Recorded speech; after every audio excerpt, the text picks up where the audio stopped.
In this lesson, we will examine how to avoid common mistakes that students make when tackling data sufficiency questions.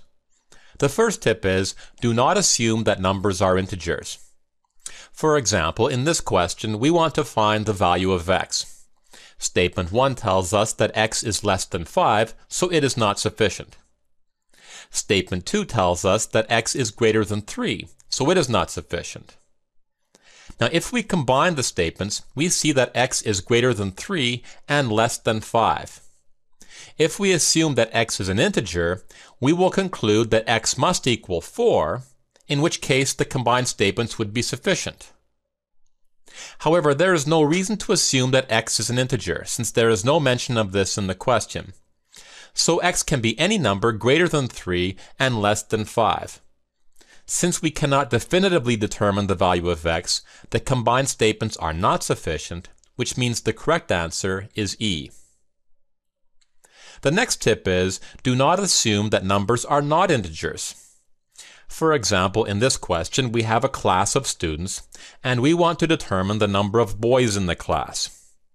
Statement 1 tells us that there are fewer than 20 students in the class. This certainly does not provide enough information to determine the number of boys, so this statement is not sufficient. Statement 2 tells us that 10% of the students are boys. Since we don't know the total number of students, there is no way to determine the number of boys, so statement 2 is not sufficient. Now, if we combine the two statements, we know that the total number of students is less than 20, and we know that 10% of the students are boys. At this point, we might conclude that since we still do not know the total number of students, there is no way to determine the number of boys. If we make this conclusion, then we will conclude that the combined statements are not sufficient, and the answer is E. This answer, however, is incorrect. Let's see why. Since there are fewer than 20 students, it is possible that there are 19 students altogether. Since 10% of the students are boys, this would mean that the number of boys will equal 10% of 19, which is 1.9. Now, of course, we can't have 1.9 boys, so this is not the correct answer.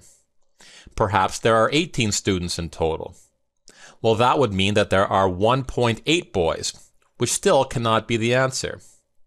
Since this is a real-world question, the number of boys must be a positive integer. If we continue to test various values for the total number of students, we will find that when there are 10 students, the total number of boys is 1.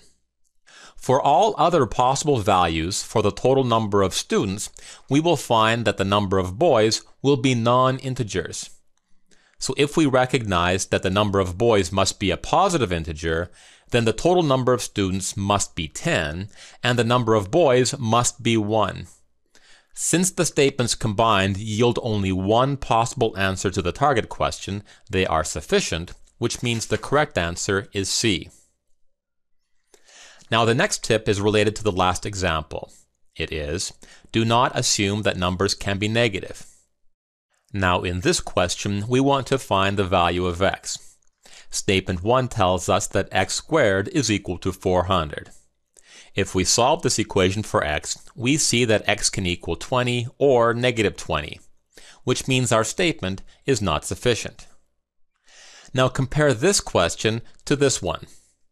In this question, we want to find Petra's age. Statement 1 tells us that Petra's age squared is equal to 400. So if we let p equal Petra's age, then we can write the equation p squared equals 400. When we solve this equation for p, we see that p can equal 20 or negative 20. So we might conclude that statement 1 is not sufficient. Of course, this would be incorrect, since Petra's age cannot be a negative number. So once we remove negative 20 from the possible values of p, we can see that p must equal 20, which means that statement 1 is sufficient. So to summarize, you can avoid common errors if you do not assume that numbers are integers, and if you watch out for real-world questions where positive integers are implied.